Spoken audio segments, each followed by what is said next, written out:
When we talked in class, we were talking about our beloved community and how we can make that happen realistically. And one of the things that I noticed would be vacant houses and vacant lots. That, to me, brings, to me, I see a lot of potential there. A lot of people just see rundown houses and they just see poor neighborhood.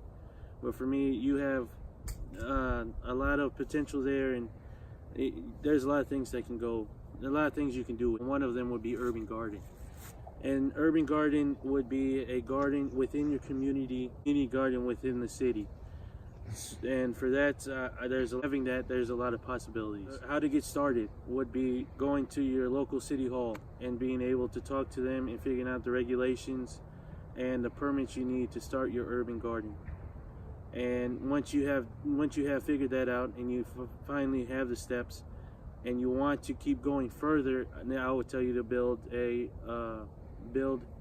a business plan and a layout so you can know how you want things to be arranged. The next step would be starting up a meeting within your community. A meeting that would actually help out to get a brainstorm, what we usually do in English class, and that would help out, to figure out how to get everything started, because it brings up questions on what things you need to do to get it started. Once you finally get the meeting accomplished, I would suggest you to start a committee within that meeting, and picking and choosing the people that have different skill sets than yours, because in that community, in that committee that you establish, that's going to be your group. That's going to be what the foundation, the forefathers of the urban garden. And you having different skill sets within that, it would actually help you. Because it relieves stress. It will relieve the tension that you would have to do it all by yourself. You at least have help.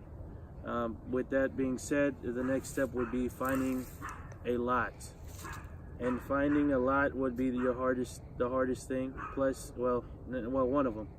Finding a lot would be one of them. Since we have so many vacant houses and we have so many vacant lots, that would be one of the hardest steps, because you have to track down the owner. You have to find out if the owner would be willing to donate it to you or give it to you at a cheaper value or in payments or otherwise. So that's one way to go about it. The next step, and would be your hardest, would be collecting money. For me, I would consider that being sponsors, being able to go around your community collecting, getting donations, or just being a sponsor for the urban community. What it stands for you, what would it help in your city, what it would do for your city. Those are the questions. Those are the questions that you should be telling the sponsors, and how it would help. You would be able to get I'm pretty sure you'll be able to get enough money to raise your urban garden. Once you have found the lot and you have your sponsors, then the fun begins. That's where everything happens.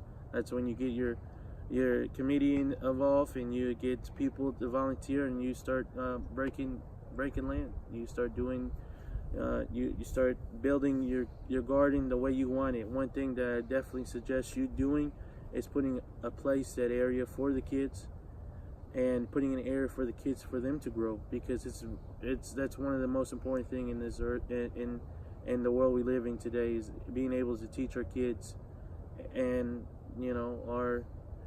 our future about planting, about the early stages of agriculture. And that's one of the things that I would think that would benefit the community as much as needed. I don't know. What are the benefits? Oh, I was gonna put down the slides, but we can do that.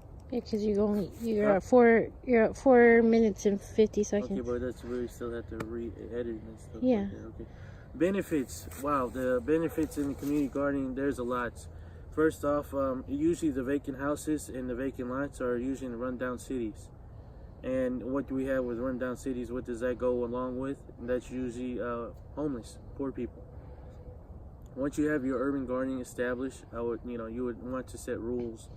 You want to set guidelines for your urban garden.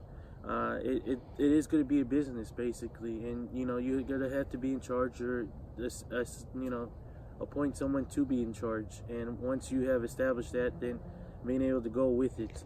With homeless people, you'll be able to have volunteers. You're able to bring the vegetables, your produce, your vegetables and your fruit, being able to give them not as a payment but as an extra hand, because it would help. That would help a lot. It would actually help the economy boost in your city, because people, if you have a good sized lots and good sized urban garden, you're able to the community within, where the restaurants and stuff like that, they're able to buy within the city. So you're keeping the money in instead of instead of having everything, you know, bought out by big consumers. Another thing is carbon footprint.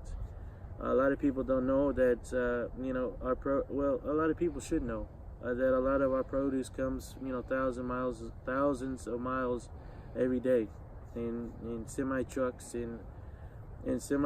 and through through transportation. And that would eliminate lots if you're able to build a constant urban garden, to be able to start selling within. What else? Oh, another benefit that I really actually enjoy, that I learned about, would be kids. If you have your kids involved, a lot of kids involved into in the garden, and they will get to learn how to grow it, and they will get to learn the benefits of what each fruit has, and vegetables. They usually, with that, having that in their mindset and being able to think, they'll be able to pick better choices when they're eating out, because they'll be more willing, because they can be like, wow, I grew this, I'm gonna have this fruit, rather than having a McDonald's and Big Mac, eating it, you know, just chewing it down. But I think that's it, and thank you for listening, and I hope you guys enjoyed and learned something.